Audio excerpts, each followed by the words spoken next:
Good morning, and this morning I'd like to talk to you about another ancient settlement I've tried to model, the Mesolithic village of Lipinski Vir.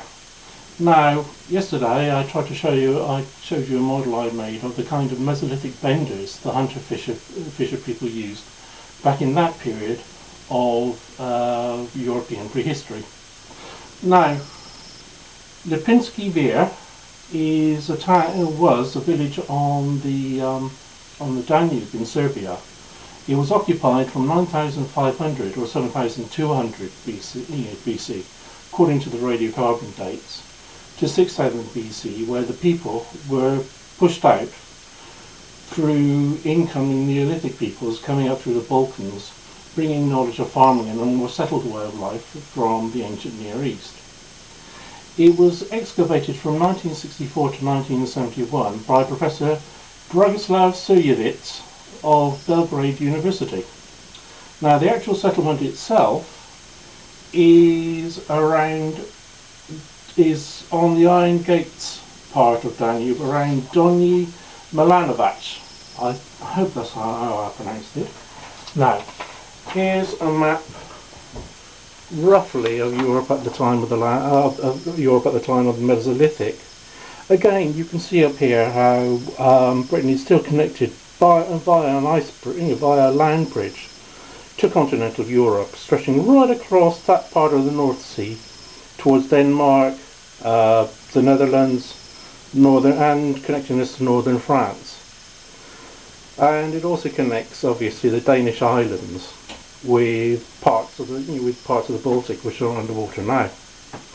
And there you go, Lipinski Vir on the Danube, just down there. The excavation came to an end in 1971 when the site was moved about 27 and a bit metres further up to prevent it from being completely drowned by a reservoir which was being constructed. Now, I'll bring you forward to show you the models. Here you see them, just down a bit, and there they are. Hold on.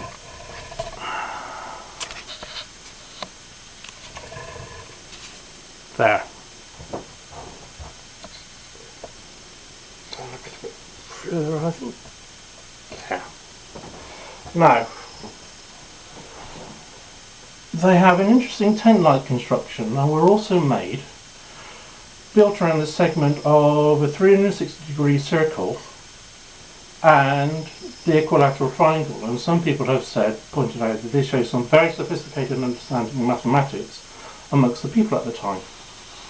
This is what it would have looked like in its heyday.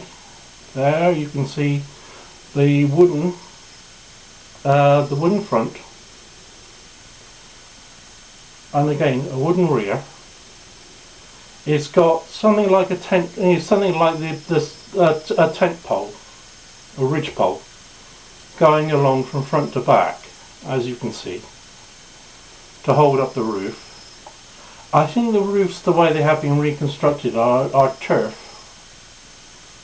obviously, which would act as an insulator, and then along the sides here, stones to anchor it and keep it all in place.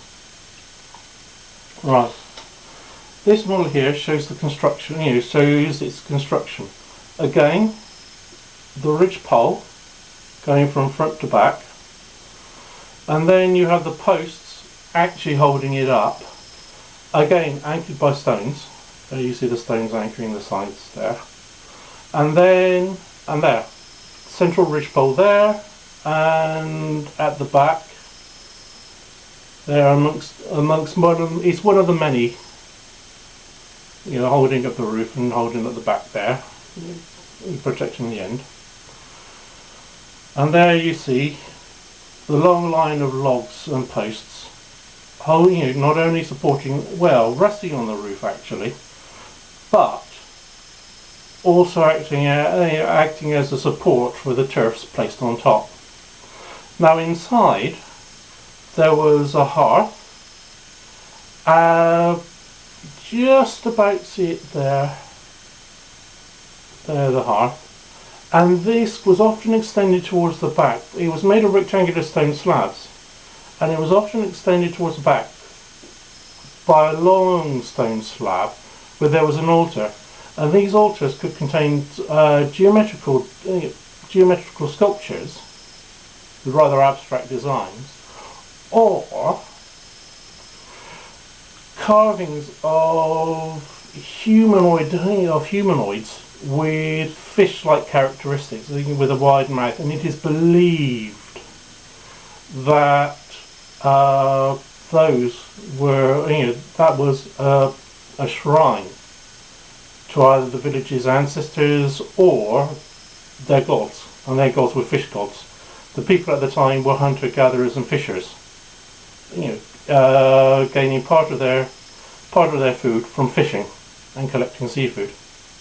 There was also, and I don't think it's shown here, but there was also a shallow circular depressions in the floor of their houses, which may have been altars.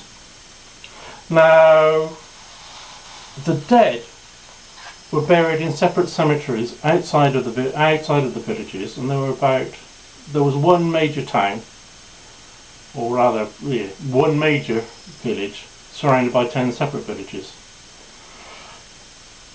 As I said, dead buried outside, except for a few elders who are actually buried under the floors of the houses themselves. Again, it probably indicates, you find that in the ancient Near East about the same time, and it may indicate some kind of possession of the house, or or indicate the sheer length of time these homes were occupied. And it's a way of keeping in contact with your ancestors as you live in the same place. The people there appear to have been nomadic or semi-nomadic. They spent part of their time in the village, and part of their time away hunting and gathering, but always returning. And those are my models for this fascinating prehistoric settlement. Lipinski Vir is now rightly one of the great national monuments of Serbia, and it's a fascinating insight into that period of prehistory when humanity is just settling down and forming a settled way of life, just almost on the tip. Thank you so much for listening.